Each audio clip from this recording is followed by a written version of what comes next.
Xbox One and see how the entire Xbox One lineup compares to the entirety of the PlayStation 4 lineup in 2022. Now, what I'm going to do is I'm going to go ahead and compare the, main generation of consoles to each other. So the Xbox One versus the PS4, Xbox One S versus PS4 Slim, then the Xbox One X versus the PS4 Pro. So I figure that's probably the best way to do this, but I will definitely tell you, whether you have an Xbox One or you're planning on buying an Xbox One, or you have a PS4 and you're planning on buying a PS4, whatever, both of these consoles are still very, very relevant. They're still very popular, and you can't really go wrong with either one of these. I think these consoles are probably going to have a much longer lifespan than the previous generation of consoles, which were the Xbox 360s and the PlayStation 3s. I feel like, Microsoft and Sony did such great jobs with these specific gaming consoles that they are going to be here for many years to come. And I wouldn't be surprised if these consoles end up lasting like another 5 to 6 years with re-releases of games, with, full releases of games, and pretty much going on from there. Now, between the PlayStation 4 and the Xbox One, the original consoles,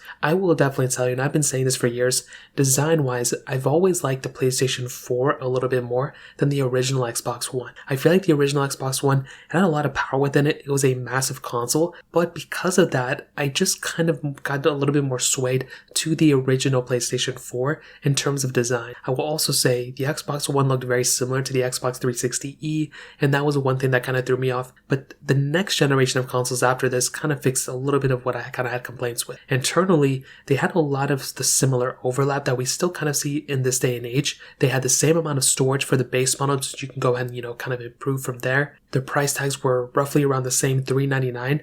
The Xbox One did have the Connect version if you wanted to buy it. It was a little bit more expensive, but the base models were $399 on both. They both had Blu-ray capability, DVDs you can play with it, and obviously digital downloads and different things like that. They had their kind of new controller system as well, which we're kind of used to by now.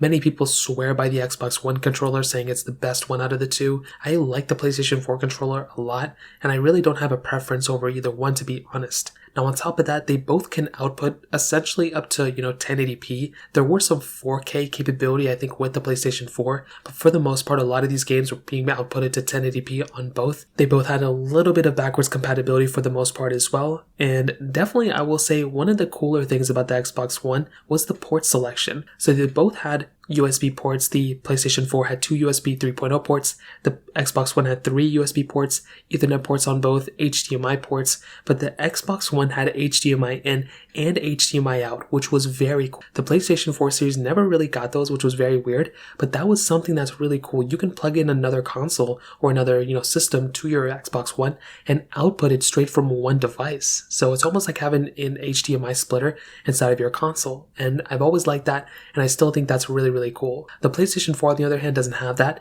but it still came, I think, in a better design and a better package than the PlayStation 4. So when it comes down to both of these, I will still say power is roughly the same, game selection is roughly the same too, but I think the original PlayStation 4 looks better in the long run, but the Xbox One kind of held up better because of the capability behind it. So that's kind of how those two consoles compare in 2022. Now next